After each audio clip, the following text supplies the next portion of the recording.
So the notion of truth as subjectivity, that there might be some sort of inwardness or passion that's much more important than a correspondence to the world. For instance, in the idea of God, that I might in some way be directed at God by an interior stance, that the kind of, emotional passion that I might have would be just as important, if not more so, than any kind of sense that I might be right about what God is like. Kierkegaard tells this nice story about this Pharisee who's, at the altar, and he's beating it, in some way down on the people next to him, saying, thank God that I'm not like, this tax collector. And the tax collector, kind of beating his breast is up there at the altar saying, God have mercy on me, a sinner. And Kierkegaard sort of suggests that, the tax collector not being his profession or not having the conceptual resources maybe that the Pharisee would have is somehow more in the truth than the Pharisee, who had all the right kind of doctrinal or conceptual knowledge about God. But this was not as important as the inward sort of passion that the tax collector showed at this point. So truth in this sense is not necessarily a correspondence.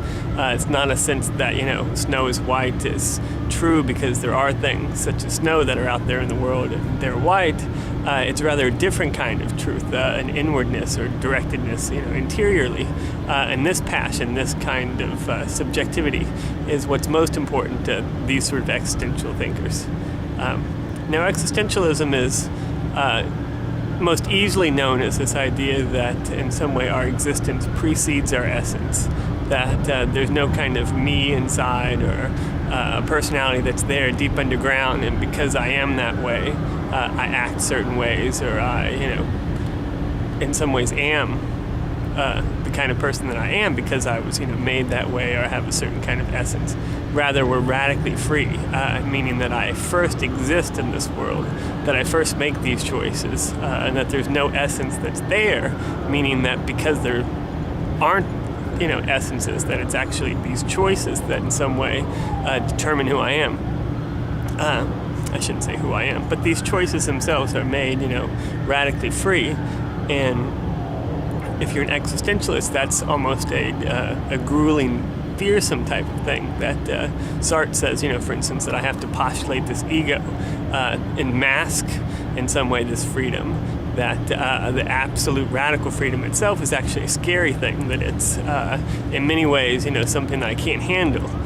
He thinks about this idea of vertigo, that there's a dizziness or whatnot that comes with this freedom.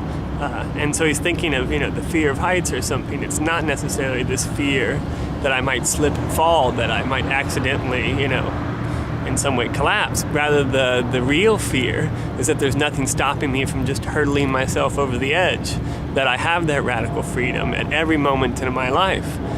So in some sense, it's a terrifying, thing. It causes nausea, or it causes this vertigo, because I am radically free to be entirely different. Of course, for me and for a lot of the Christian philosophers thinking about this, it's actually an optimistic form of hope, meaning that we can have this renewal, this kind of, fresh start, this baptismal water, this new beginning at every single moment. That God comes to us and greets us, forgives us, renews us at each and every second of our being. And in that sense, we're not, weighted down by, sin or some sort of mistakes in our life. Sure, we may feel these guilt, remorse, or these sorts of things, but in some way the promise of the New Testament is that God does forgive sin and does give us this new birth. So as we hear in Hebrews, there's this sense that I'm thrusting aside any weight that may, hold me back. And I'm trying to run this race, as light and as free as I can, meaning that there is nothing, holding me back anymore. Let us persevere to the end. And I think that race is run most swiftly and efficiently without that kind of ego sort of along with it. Now, the idea of the ego itself in religious philosophy is an interesting notion, because there's several religions that are trying to, have these religious experiences, which are not of the ego, that these experiences are in some way, experiences of nothing. And I think it's interesting, at least that to me, that these experiences of nothing can be had while in fact the person is having them. So, I experience a loss of self, but it's that very self that I'm losing that experiences this. So in that sense, there isn't a total loss of self. It's just a loss of an awareness of our being. Now, of course, the interesting question is there a self that's there, that's existing after this experience of a loss of self?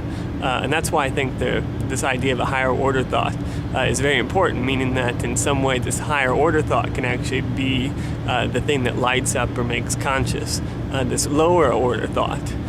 So in that sense, there's very much this non-polluting effect that the awareness of the thought doesn't actually add any content.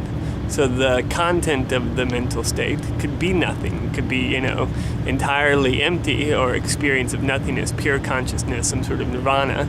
But the higher order state, which makes that state conscious, could itself in some way light up that state or make us aware of the state without actually adding something to the lower order state. So there is something that's extra to the initial state, but that extra thing isn't added by consciousness, meaning that the extra element is exterior to the original state with which we are conscious, or the state that we're conscious of. So to me, this idea of a higher order thought, which in some way makes us conscious of that lower order thought,